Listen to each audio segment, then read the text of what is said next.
Welcome back to my channel learning continuous. చాలా days అయిందండి నేను వీడియో చేసి, అండ్ లాస్ట్ మంత్ ఎప్పుడో చేశాను, మళ్ళీ ఈరోజు చేస్తున్నా. అది కూడా ఒక డిఫరెంట్ కంట్రీ నుంచి, గల్ఫ్ కంట్రీ బెహ్రెయిన్. నేను ఇప్పుడు బెహ్రెయిన్లో ఉన్నాను. మీ వెనకాల కనిపిస్తుంది కదా, ఇదంతా Manama city. Manama is the capital of Bahrain. మనామాకి ఆనుకొని ఉంటుంది ఒక ప్లేస్, ఆ ప్లేస్ పేరే జుఫేర్, JUFFAIR. మా ఫ్రెండ్ ఉంటాడు ఇక్కడ. So I came here to meet him. ఒక 5 days ట్రిప్ అన్నమాట, సోలో ట్రిప్. ఎందుకు వచ్చినావు అన్న అని అడిగితే ఊరికేనే వచ్చిన. మీకు అందరికీ తెలుసు నాకు ట్రావెలింగ్ ఇష్టం, తిరుగుతూ ఉంటా. అది ఎక్కడికన్నా కావచ్చు, పక్క దేశం కావచ్చు, పక్క రాష్ట్రం కావచ్చు, పక్క ఊరు కావచ్చు, పక్క వీధి కావచ్చు. So I like to travel to new places, meet my old friends. అక్కడ ఎవరున్నా కానీ నేను వెళ్ళి కలుస్తాను. నాకు ఇష్టం కలవడము, కొత్త ప్రదేశాలు చూడడం అంటే నాకు ఇష్టం. నేను కూడా అందరిని అందుకోసమే నా వాట్సాప్ స్టేటస్లలో ఎప్పుడు అవే ఉంటాయి, ట్రావెల్ చేయండి, ట్రావెల్ చేయండి, ట్రావెల్ చేయండి అని. మీలో చాలామంది కూడా నా వాట్సాప్ మిత్రులే అయి ఉంటారు కదా, వాళ్ళు చూస్తూ ఉంటారు, ఏందన్నా ఎన్ని ట్రావెల్ పెడతామని నన్ను తిడుతూ ఉంటారు అనమాట. కానీ నాకు ఇష్టం ట్రావెలింగ్. ఐ లైక్ ట్రావెలింగ్ ఎలా. ట్రావెల్ చేస్తే చాలా చాలా కొత్త విషయాలు తెలుస్తాయని నాకు అనిపిస్తుంది అనమాట. అయితే బెహ్రెయిన్కి వచ్చిన కదా, చిన్న కంట్రీ, స్మాల్ ఐలాండ్, చాలా బాగుంది. ఆల్మోస్ట్ 0 క్రైమ్ రేట్ చాలా తక్కువ అండి. ఇక్కడ అందరూ ప్రశాంతంగా ఉన్నారు, అదొకటి కనబడింది. అండ్ కరెన్సీ చూసుకుంటే it is very very strong currency. అది 240 రూపీస్ అండి ఒక్క బెహ్రెయిన్ దినార్, అంటే ఒక్క బీడీ అంటాం. ఒక Bahrain dinar is equals to 240 rupees. It's very very strong currency. So unlike our Indian rupees, మన రూపీ ఏమో రోజుకి ఇట్ ఈస్ బికమింగ్ వీకర్ కదా. నిన్న మొన్న చూసినాము మనం, $1 91 రూపీస్. మన ఇండియన్ STD కోడ్ కూడా +91, మన ఇండియన్ $1 ఈక్వల్స్ 91. ఇన్స్టాలో కూడా రీల్స్ వస్తున్నాయి కదా చాలా మటుకు. సో ఐ హోప్ మన government will take measures to make it stronger. చూద్దాం ఏం జరుగుతుందో. ఇప్పటికైతే దేశం అంతా బాధపడుతుంది, మన ఇండియన్ కరెన్సీ వీక్ అయిపోతుంది. దానికి కారణాలు ఏమైనా కావచ్చు, ఎవరైనా కావచ్చు. But it is not a good sign. మన ఇండియన్ కరెన్సీ వీక్ అవ్వడం మాత్రం మన ప్రపంచ దేశాలలో ఇండియాకి ఒక చిన్న చూపుని తీసుకొస్తుందండి. మన government should take measures to improve the currency యొక్క పొటెన్షియల్ని ఇంప్రూవ్ చేయాలి. అయితే బెహ్రెయిన్లో నేను చూసిన విశేషాలు ఏంటంటే, సిటీ చిన్నదండి. నాకు పెద్ద సిటీలో నేను 3 days అయింది వచ్చి, కానీ పెద్ద తిరిగే ఇంట్రెస్ట్ ఏం లేదు. ఎక్కడ పోయినా మాల్స్ ఉన్నాయి, అండ్ బీచ్, మొత్తం ఐలాండే కదా, ఎక్కడ పోయినా వాటరు, బీచ్. కాబట్టి నేను ఇంతకుముందు చాలా కంట్రీస్ తిరిగినా కాబట్టి నాకు కొత్తగా ఏం కనబడతలేదు, అంటే అరే ఇంట్రెస్టింగ్గా ఏం కనబడతలేదు. ఎందుకంటే already I have seen this big multi storied skyscrapers కానీ, ఈ బిగ్ మాల్స్, ఇవన్నీ చూసేస్తున్నా కాబట్టి పెద్ద ఇది ఎక్సైటింగ్ ఏం కనబడతలేదు నాకు. So all that is fine. So ఈ ట్రిప్లో నేను స్పెషల్గా ఏం చేసిన అంటే, what I did specially is, తిరగడం కంటే కూడా, అంటే ఈ ఇన్ఫ్రా మీద తిరగడం కంటే కూడా I started talking to people. అది నేను ఈ ట్రిప్లో ఎక్కువ I took interest in talking to people. అసలు పీపుల్ అంటే ఎవరు అంటే, ఇక్కడ మన ఈ కంట్రీ వాళ్ళు కాదు, బెహ్రెయిన్ కంట్రీ వాళ్ళు కాదు. బెహ్రెయిన్ కంట్రీ వాళ్ళు మనతో మాట్లాడరు. ఎందుకంటే ఇక్కడ ఎక్కడికి పోయినా వీళ్ళ కంట్రీ వాళ్ళకంటే మనోళ్ళే ఎక్కువ కనబడతారు. మొత్తం మనోళ్ళే. ఎంత మనవాళ్ళు అని అంటే, ఈరోజు పొద్దున ఒక బస్ ఎక్కిన, మన ఇక్కడ లోకల్ ట్రాన్స్పోర్ట్ బస్ ఎక్కి టికెట్ ఇస్తే ఆయన టికెట్ తను తెలుగులో మాట్లాడుతున్నాడు. అంటే బస్సు డ్రైవర్ ఆయన మన తెలుగు అతనే కాకుండా మళ్ళీ he's from our Telangana region. And Telangana రీజనే కాకుండా ఉత్తర తెలంగాణ అనమాట. అంటే basically I'm also coming from northern Telangana. తెలుసు కదా మన సైడ్ ఎట్లుంటుందో లాంగ్వేజ్. నిజామాబాద్, ఆదిలాబాద్, కరీంనగర్, మీరు నిర్మల్, ఇట్లాంటి ఏరియాకు వరంగల్, ఇక్కడ నుంచి ఈ పైన స్ట్రెచ్ మంచిగా ఉంటుంది. అంటే వచ్చిండు పోయిండు లాంగ్వేజ్ తెలుసు కదా. సో అట్లా అనమాట మనోళ్ళ లాంగ్వేజ్. మోస్ట్లీ మనోళ్ళు ఎవరైతే ఉంటారో, అంటే నా మిత్రులు చాలామంది మన సైడ్ ఉన్న వాళ్ళు ఉంటారు కదా, నిజామాబాద్ సైడ్, వాళ్ళు దీన్ని అన్వయించుకుంటారు. సో ఆయన హీఈస్ అ బస్ డ్రైవర్. సో మొత్తము నాకు కావాల్సిన టికెట్ ఇచ్చిండు. ఫుల్ హ్యాపీ ఫీల్ అయ్యిండు, మంచిగా మొత్తం ఆయన. నేను ఆ బస్ ఎక్కిన నేను ఇక్కడ జుఫేర్లో ఎక్కిన, మొత్తం మనామా సిటీ దాటిన తర్వాత సీఫ్ అని ఉంటుంది, SEEF, సీఫ్ అనే ప్లేస్ దాకా వెళ్ళి మళ్ళీ అదే బస్సులో వాపస్ వచ్చేసిన. అయితే ఈ ఈ మొత్తం ట్రిప్లో ఎక్కడ దిగలేదు. యాక్చువల్లీ నేను ఏమనుకున్నా అంటే మా ఫ్రెండ్ ఏమన్నాడంటే, అరే నువ్వు ఎక్కువ, నీకు ఎక్కడ మంచిగా అనిపిస్తే అక్కడ దిగేసేయి, ఆ ప్లేస్ గుర్తుపెట్టుకో, మళ్ళీ అక్కడనే ఎక్కువ, అక్కడ చూడు అన్నాడు. కానీ నాకు ఈయనతో మాట్లాడుతూ ఎక్కడ దిగబుద్ధి కాలేదు. అండ్ హ్యాపీగా అట్లా చివరి దాకా వెళ్ళి మళ్ళీ ఒక 1.5 అవర్ అప్, 1.5 అవర్ డౌన్ మొత్తం తిరిగి వచ్చిన అనమాట. మంచిగా ఆయన పక్కనే కూర్చున్నా. మన బ్రదర్ మంచిగా నాకు ముచ్చట చెప్పిండు అన్నమాట, అన్నీ అంటే ఇక్కడ ఎట్లుంటుంది, పరిస్థితులు ఎట్లుంటాయి, ఆయన ఎప్పుడు వచ్చిండు, ఇక్కడ ఏం చేసిండు అని అనిపించింది. అప్పుడు నాకు చాలా మటుకు నా మైండ్లో మెదిలినాయి అనమాట ఇవన్నీ. నేను ఇంతకుముందు కూడా చాలాసార్లు చెప్పిన, మన తెలంగాణ పీపుల్ ఇక్కడికి వచ్చి మొత్తం గల్ఫ్ కంట్రీస్లో ఉండండి తెలంగాణ పీపుల్. ఇక్కడ మీరు వచ్చి ఎమ్రావారి అంటే 2-3 తిరుగుతారు, అట్లా ఉంటుంది పరిస్థితి. అంటే అంత పీపుల్ ఉన్నారు ఇక్కడ, తెలంగాణ పీపుల్. సో అట్లనే వీళ్ళు కూడా అట్లనే ఎప్పుడో వచ్చారండి, 20-25 ఏళ్ళ క్రితం వచ్చారంట, 20-25 ఇయర్స్ వచ్చారు. కానీ చాలా కష్టపడుతున్నాండి. Here one thing I have to say is, వాళ్ళతో మాట్లాడిన తర్వాత I felt they are really working very hard. ఎంత అండి వాళ్ళకి ఎంత వస్తాయి అంటే, ఇప్పుడు నేను ఈరోజు కలిసాను కదా, బస్ డ్రైవర్లకు ఎంత వస్తుంది, హార్డ్లీ 500 బీడీ, 400 to 500 బీడీ అట్లా వస్తుంది. బీడీ అంటే బెహ్రెన్ దినార్. 400 to 500 బీడీ అంటే ఎంత, మీకు ఆల్మోస్ట్ ₹1,00,000 దగ్గర ఇంచుమించు అటు ఇటు ₹1,00,000. అది కొంచెము మంచి డీసెంట్ జాబ్ అట్లీస్ట్. అయితే మొన్న నేను ఏరోప్లేన్లో వస్తున్నప్పుడు నా పక్కన హైదరాబాద్లో ఒక అతను ఎక్కాడండి. ఆయన కూడా మాటల్లో మాట లాస్ట్లో దిగే ముందర నేను ఆయనని కదిలిస్తే ఆయన చెప్తున్నాడు, ఆయన పాపం ఇక్కడ లేబర్ అంట, ఇది లేబర్ హియర్, నీకెంత వస్తుంది అని అడిగితే నాకు 25,000 వస్తుంది తమ్ముడు అన్నాడు అనమాట. అరే 25,000 కోసము నువ్వు నీ ప్రాంతాన్ని వదులుకొని ఇక్కడికి వచ్చి పనిచేస్తున్నావా అని అడిగిన.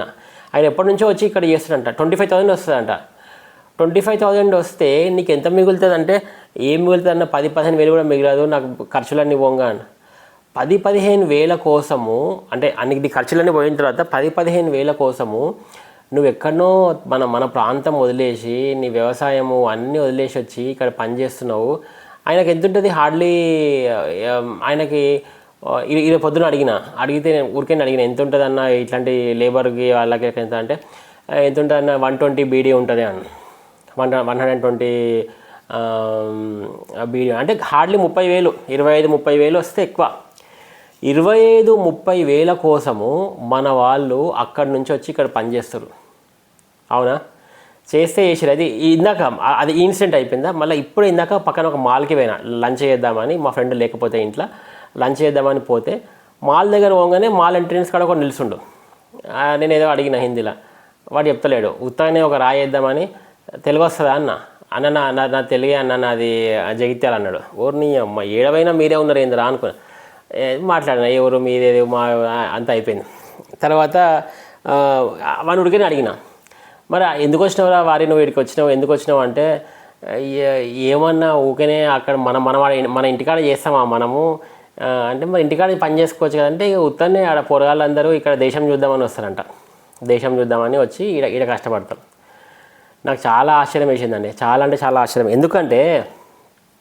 ఎందుకంటే మనకి ఒక సైడ్ ఏమో తెలంగాణలో, ఒక సైడ్ ఏమో నాట్లేయడానికి కూడా మన దగ్గర కూలీలు లేరు. అవునా, వీఆర్ బ్రింగింగ్ బీహార్ వాళ్ళని తీసుకొచ్చి ఎకరానికి 4,000, 5,000 ఇచ్చి మనం చేయించుకుంటున్నాం. అవునా, అప్పుడు అందరికీ తెలిసిన విషయమే. ఇప్పుడు బిగ్గెస్ట్ ప్రాబ్లం లేబర్. ఎందుకంటే మనోళ్ళు ఎవరు బంద్ చేశారు. అరే అంతెందుకు అబ్బా, నేను చిన్న ఎగ్జాంపుల్ చెప్పనా. మా ఇంటి పక్కనే, నువ్వు ఎక్కడో తెలంగాణ అనే రీజియన్లో కాదు, మనం కటింగ్ చేసుకుంటాం కదా బార్బర్ షాప్.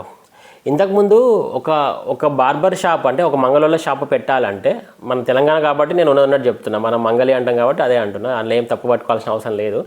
సో ఒక కటింగ్ షాప్, ఒక మంగళి షాపు పెట్టి ఇంకొకళ్ళు అదే షాప్ ఇంకొక షాపు పెట్టాలంటే ఇంతకుముందు వీళ్ళ సంఘాలు ఉంటాయి అన్నట్టు. అంటే ఒక షాప్కి ఇంకొక షాప్కి మధ్యలో దూరము కిలోమీటర్న్నర ఎంతనో ఉండాలి. మధ్యలో కానీ ఒక దగ్గర కానీ పెడితే పెద్ద లొల్లి చేస్తారు వీళ్ళెవరు, వాళ్ళ సంఘం వాళ్ళు.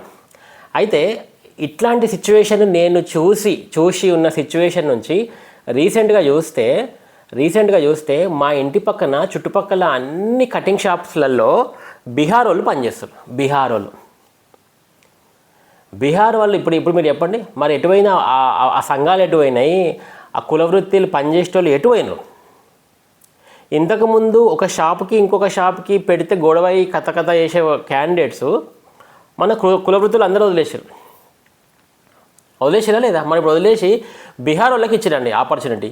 ఈ బీహార్ వాళ్ళు అక్కడి నుంచి వచ్చి అదే కటింగ్ షాప్లో వాడు అక్కడనే వండుకుంటుండు, అక్కడనే తింటుండు, అక్కడనే వండుకుంటు. అంటే ఇప్పుడు ఎవరైతే ఓనర్ ఉంటాడో, ఓనరు దాన్ని ఏమంటారు, ఈ క్యాక్ సంబంధించిన వాడే ఓనర్ షాప్ పెడతాడు, కానీ వాడి కింద పనిచేసే వాళ్ళు మాత్రం బీహార్ వాళ్ళు.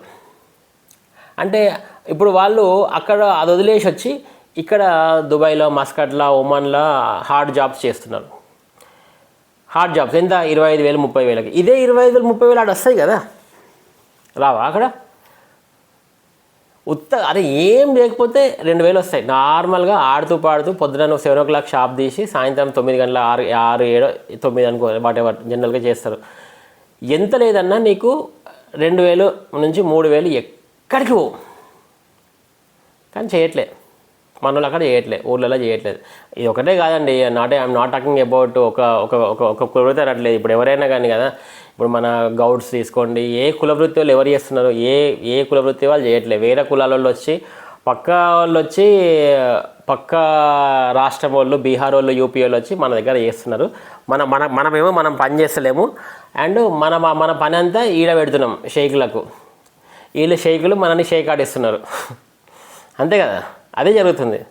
ఇక్కడికి వచ్చి చూస్తే అదే కనబడుతుంది. మన వాళ్ళు ఏమో అక్కడ పని చేయట్లేదు, ఇక్కడికి వచ్చి హార్డ్ లేబర్ చేస్తున్నారు. ఆడ పని చేయండిరా అంటేనేమో మనతో ఏడవుతుంది. మనం ఊర్లలోనేమో గప్పాలు కొట్టాలా, తిరగాల. ఊర్లో ఇట్లా షాపు, మనము ఒక కిరాణా షాప్ పెడతాము. కిరాణా షాప్ పెట్టి మధ్యాహ్నము లంచ్కి క్లోజ్ చేస్తాం 1 గంటకు. మళ్ళీ సాయంత్రం 4:30కి తీస్తాం 4:30. ఈ 1 o'clock నుంచి 4:30 వరకు వచ్చేటోడు అందరూ ఆడు, అరే ఈ దుకాణం ఎప్పుడు బందే ఉంటుంది, అరే ఆ మార్వాడి షాప్ కూడా ఎప్పుడు తీసి ఉంటుంది అన్నాళ్ళు కథం. మార్వాడి షాప్స్ ఇంప్రూవ్ అవుతాయి. మనోళ్ళు ఎందుకు బంద్ చేస్తారు మరి? వీడు కూడా షాప్ పెడతాడు, 1కి బంద్ చేస్తాడు. 1కి బంద్ చేసి 2కి చాలు చేయాలన్నా? అట్లా కాదు. 1కి బంద్ చేసి తిని చేసి వచ్చేసరికి 4:30 అవుతుంది, 4:30 అవుతుంది. ఈ 3.5 hours కస్టమర్ గాడు ఎంతమంది కస్టమర్స్ వచ్చి చూసిపోయి, అరే మనోళ్ళ షాప్ బందే ఉంటుంది, ఆ మార్వాడి షాప్ ఎప్పుడు ఓపెన్ ఉంటుందని మార్వాడి షాప్కి పోతారు. అట్లా మార్వాడి షాపుల వాళ్ళు అట్లా డబ్బులు పోగేసుకొని వాళ్ళేమో అదే ఇప్పుడు మీరు చూడండి, సిటీకి అవుట్స్కట్స్లో ప్లేసెస్లో ఏదైతే డెవలపింగ్ ప్లేసెస్ ఉన్నాయి కదా, ఇప్పుడు గట్కేసర్ కానీ ఇటు సైడ్ అమీన్పూర్, ఇటు ఏది మన ఎక్కడండి అన్ని ప్లేసెస్ ఏదైనా డెవలప్ అవుతున్న ప్లేసెస్ చూస్తే మార్వాడి షాప్ కూడా వస్తాడు, ఒక హార్డ్వేర్ షాప్ పెట్టుకుంటాడు, ఒక కిరాణా షాప్ పెట్టుకుంటాడు. ఒక 5 years తర్వాత చూస్తే వాడు షాప్ పెట్టుకున్న జాగానే వాడు కొనేసి ఆ బిల్డింగ్ని కొనేసి ఉంటాడు.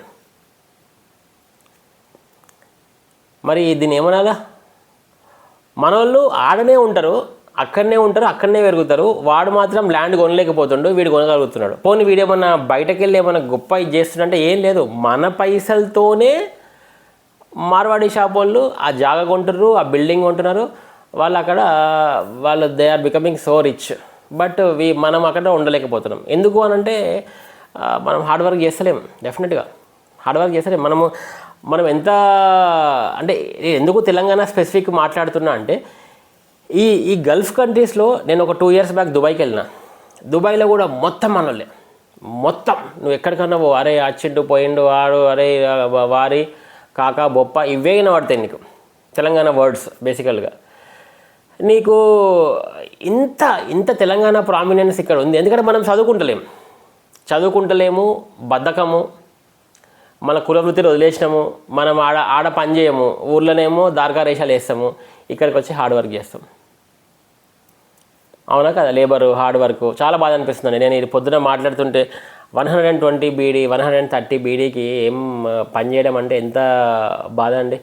అంటే 25-30 వేలు 25-30 వేలకి ఆడ ఏం పని చేసుకున్నా వస్తుంది, ఉత్తగా ఆడుతూ పాడుతూ చేసుకున్నా వస్తుంది. మామూలుగా డే టు డే ఒక ఒక ఒక కూలి పనికి పోయినా వస్తుంది కదా అండి. కానీ దానికోసం వాళ్ళు పిల్లల్ని వదిలేసి వచ్చి ఇక్కడ 6 నెలలు సంవత్సరం వచ్చి ఇక్కడ హార్డ్ వర్క్ చేస్తున్నారు. నేను ఇంతకుముందు కూడా 2-3 వీడియోలో చెప్పిన ఈ పాయింట్, అంటే మన సైడు ఇట్లాంటి ప్రాబ్లమ్స్ ఉన్నాయని చెప్పినా. కానీ ఈరోజు మళ్ళీ ఈ దేశంకి వచ్చినాక ఎంత వద్దనుకున్నా ఈ టాపిక్ చెప్పాలనిపించింది. ఎందుకంటే ఇక్కడ చూస్తున్నా కదా, ఇక్కడ ఐఎమ్ సీయింగ్ దిస్ పీపుల్, వీళ్ళతో మాట్లాడిన తర్వాత చాలా బాధ అనిపిస్తుంది. అదే ప్రాంతం నుంచి వచ్చిన వాడిని కాబట్టి. అయితే ఈరోజు పొద్దున ఆయన అంటున్నాడు అనమాట డ్రైవర్, మరి ఎట్లుందన్న ఆంధ్రాలో పరిస్థితి ఎట్లుందన్న అన్న ఇక్కడ ఆంధ్రాలో అంతా బాగా చదువుకున్న వాళ్ళందరూ కూడా పెద్ద పెద్ద కంపెనీస్లలో సూపర్వైజర్స్ ఉంటారంట, మేనేజర్స్ ఉంటారంట. వాళ్ళేమో మంచి పొజిషన్లో ఉన్నారు, మనమేమో ఈ పొజిషన్లో ఉన్నాం. అంటే ఇక్కడ నేను మళ్ళీ ఐఎమ్ నాట్ డిఫరెన్షియేటింగ్ చేయట్లేదు. ఐఎమ్ నాట్ టాకింగ్ అబౌట్ వాళ్ళు గొప్పనా వాళ్ళు మనం తక్కువ అంటలే. అంటే చదువుకుంటే you will be in a better position. చదువుకోకపోతే ఇట్లాంటి హార్డ్ జాబ్స్ చేస్తాం. మనము ఎంతసేపు ఇన్ని రోజులు కొట్లాడినాము, ఆంధ్రాలతో కొట్లాడి ఆంధ్రాలు మమ్మల్ని పీల్చి పిప్పేసారు అని వాళ్ళని తరిమి కొట్టి మన రాష్ట్రం మనం తెచ్చుకున్నాం. ఓకే, అక్కడ దాకా బాగానే. ఇది తెచ్చుకోగానే అయిపోయిందా? నీ రాష్ట్రం నీకు వచ్చింది, తెచ్చుకోగానే అయిపోతుందా? అంటే ఏం చేయకపోతే అమ్మయ్య నా రాష్ట్రం ముందు సంకలం పెట్టుకొని కూర్చుంటావా? నువ్వేం చేయవా? ఇప్పుడు అదే జరుగుతుంది. మనం తెచ్చుకున్నాము కానీ ఎటువంటి పని ఏం చేయట్లేదు. మనం మా రాష్ట్రం మనకు తగ్గట్టే మన లీడర్స్ కూడా అట్లే ఉన్నారు. మనలో నిధులు నియామకాలన్నీ మనల్ని మోసం చేస్తారు. వాళ్ళు ఎట్లయినా మోసం చేస్తారు, అది పక్కన పెడదాం. వాళ్ళు మోసం చేసిందే కాక మనం కూడా మన బద్ధకంతో మనల్ని ఇంకా వెనుకబడేసుకుంటున్నాం. మళ్ళీ అల్టిమేట్గా మనకి ఉన్న లేజినెస్, మనకున్న వీక్నెసెస్ని మనము బహిర్గతం చేసుకోకుండా వాడెవడో మనల్ని మోసం చేసిండు, లేకపోతే ఇంకెవడో మనల్ని మోసం చేసిండని వేరే వాళ్ళని తిట్టుకుంటున్నాం. అది కాదు కదా, అట్లా అది చేయకూడదు కదా నేను అనేది. అది అవునా కాదా? మీరు ఎంతమందికి దీనికి ఏకీభవిస్తారండి? అవునా? ఏకీభవించాలి, అది వాస్తవమే. ఇట్ ఈస్ అంటే బిటర్ ట్రూత్. నిజం ఎప్పుడైనా నిష్ఠురంగానే ఉంటుంది కదా. మనం ఎన్ని రోజులని తిడతాం చెప్పండి? ఆంధ్రులని మరొడలని ఎన్ని రోజులని తిట్టాలండి? మన సైడ్ మనం చేయకుండా, పని చేయకుండా వాళ్ళని తిడితే వీళ్ళని తిడితే ఏమొస్తుంది? ఎన్ని ఎగ్జాంపుల్స్ ఉన్నాయండి, నేను ఇంతకుముందు కూడా చాలాసార్లు చెప్పిన. మీరు ఒక పనిని మన వాళ్ళకి ఇచ్చి చూడండి. ఫర్ ఎగ్జాంపుల్ ఒక కార్పెంటరీ పని ఉంది, లేకపోతే ఒక మేస్త్రీ పని ఉంది. మనోళ్ళు సగం చేస్తారు, సగం చేసి ఇంకొక పని ఇంకో సగం ఇంకోటి వాడతాడు. ఇది ఇట్లనే ఉంటుంది. ఇది కంప్లీట్ కాదు, అది కంప్లీట్ కాదు. ఇక వాడు అడ్వాన్స్ ఇచ్చిన వాళ్ళు తిప్పుతారు కదా, తిప్పి నేను ఎవరి గురించి మాట్లాడలేదు. నాకే ఇన్ని ఎక్స్పీరియన్సెస్ అయినాయి. నేను వేరే గురించే మాట్లాడలేదు, నా గురించి నేను చెప్తున్నాను. నాకు ఎన్ని ఎక్స్పీరియన్స్ అయినాయి అంటే, నేను తెలంగాణ వాళ్ళకి మన వాళ్ళకి పని ఇస్తే బొప్పు తిప్పలు పెట్టి 3 చెల్లు నీళ్ళు తాగిపిస్తారు. అదే నువ్వు ఇప్పుడు ఆంధ్రాలోకి ఇష్టం అనుకో, ఫర్ ఎగ్జాంపుల్ ఏదైనా మేస్త్రీ పని, ఎక్కువ ఒంగోలు నుంచి వస్తారు కదండి మేస్త్రీలు, ఎక్కువ ఆంధ్రాలో ఒంగోలు నుంచి ఉంటారు. మీరు అలా పని ఇచ్చి చూడండి. వాడు 1 వీక్ ఇస్తాడు కమిట్మెంట్ 1 వీక్ ఇస్తాడు, 5 డేస్లో ఖతం చేసేస్తాడు. అంటే వాడికి 2 డేస్ కూలి మిగిల్చుకుంటాడు. మనోళ్ళు 1 వీక్ ఇస్తాడు, అది దాన్ని 15 డేస్ చేస్తారు మనోళ్ళు.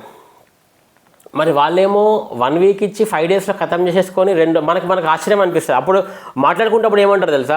లేదు సార్ మనకు 1 వీక్ పడుతుంది, 7 రోజులు పని ఉంది, అది ఉంది ఇది ఉంది అంటారు. మనకేమో అట్లా స్టోరీలు చెప్తారు. చెప్పి మన దగ్గర ఎక్స్ట్రా డబ్బులు లాగుతారు. లాగి పని మాత్రం 5 డేస్లో ఖతం చేసేసి 2-3 రోజుల కూలీని వాళ్ళు సేవ్ చేసుకుంటారు. మనకు ఆశ్చర్యం వేసి, అరే నువ్వు 5 డేస్లో అయిపోయి 1 వీక్ ఎందుకు చెప్పినారంటే, మేము రాత్రి కూడా మొన్న 9 గంటలకు పని చేయలేదు సార్, 10 గంటలకు పని చేయలేదు. వాళ్ళు ఎక్స్టెండ్ అవుతారు. మనోళ్ళు కరెక్ట్ ఎప్పుడంటే 4:30 అవుతుంటుంది. 4:30 మీరు ఎప్పుడు చూడండి, నేను ఇవన్నీ with all my real examples చెప్తున్నాను. మీరు 4:35 అవుతుంటుంది. ఇక ఆడ మాల్ కలిపి ఉంటుంది, అట్లనే పడేస్తారు. ఇక చేతులు పిసుకుతూ ఉంటారు. ఇక 4:30, 5 o'clock అవుతుంటే ఇక పిసుకుడు స్టార్ట్ చేస్తారు. ఏందిలా పిసుకుతున్నావు అంటే, అది అట్లనే ఉంది కదా అంటే, అయిపోయింది. వాచ్ చూస్తాడు, గోడ గడియారం చూస్తాడు, షర్ట్ తెచ్చుకుంటాడు, వేసుకుంటాడు. ఇవన్నీ కథలు ఉంటాయి మన వాళ్ళ దగ్గర. ఆశ్చర్యం వేస్తుంది నాకు. అది కలపవా అంటే, ఇప్పుడు కాదు సార్ 5 అయిపోయింది అంటే ఆడికి ఇంకొక 150లో 100 రూపాయలు ఎక్కువ ఇచ్చారు. కాండ్రా బాబు ఎంతో కొంత. ఇవన్నీ అవునా కదా? మీరు ఎంతమంది చూసారండి ఇది? ఈ పిసుకుడు కార్యక్రమం 4:30-5 అవుతుందంటే డైరెక్ట్గా ఇంకా నేను చూసినా కదా, ఆడికి మనం పైసలు ఇవ్వం కదా. వాడు 2-3 డేస్కి ఒకసారి పని అంటే, సార్ ఒక ఒక 500 కొట్టురు సార్ అంటే దేనికి కొట్టాలి రానికంటే అది నాకు ఏ స్కానర్ వచ్చింది తెలుసా? ఆ స్కానరు డైరెక్ట్ మా లోకల్ వైన్ షాప్ స్కానర్ అది. కొడితే వైన్ షాప్ కొడితే వైన్ షాప్ వచ్చింది. అమ్మా ఇంత దెబ్బ కొట్టినారు అనుకున్నాను నేను. మనం సినిమాలలో చూసి కామెడీ అనుకుంటున్నాం కానీ నిజ జీవితంలో నాకే జరిగినాయి ఇవన్నీ. అవన్నీ చూసినాక అనిపించింది నాకు, మస్తు కోపం వచ్చింది నాకు. అరే మన సైడే ఇన్ని ప్రాబ్లమ్స్ పెట్టుకొని ఆల్రెడీ తిట్టుకుంటున్నాం అనిపించింది అనమాట. సో చూడండి ఫ్రెండ్స్, అదే ఇవన్నీ ఇక్కడ చెప్పాలనిపించింది చెప్పిన.